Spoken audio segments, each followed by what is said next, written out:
Hello guys, मी प्रगती. मला makeup मिस्ट्रीकडून ही bag receive झाली. अशी सुंदर अशी बॅग मला कधीपासून घ्यायचीच होती, तर त्यांनी मला ही गिफ्ट पाठवली.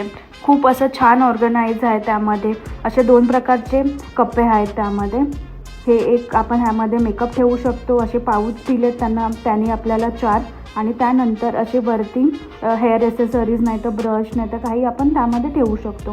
त्यानंतर वरती एक हेअरसाठी सेपरेट कप्पा दिला आहे. त्यामध्ये आपण सगळ्या हेअर मशीन ठेवू शकतो. कधी कधी आपल्याला कसं ज्या मशीन गरम असतात ते पण आपण इझिली त्यामध्ये कॅरी करू शकतो. त्यानंतर त्याला ट्रॉली पण दिली आहे. ही बॅग आपण ट्रॉली म्हणून पण यूज करू शकतो आणि कधी कधी आपण हँडने पकडू पण शकतो. असं दोन्ही प्रकारचे सामान आपण ह्यामध्ये ठेवू शकतो. अशी खूप सुंदर अशी बॅग आहे. तर कोणाला घ्यायची असेल तर मेकअप मिस्ट्री इंडियाला मी खाली टॅग करते. तुम्ही जिथून सगळं सामान घेऊ शकता. थँक्यू.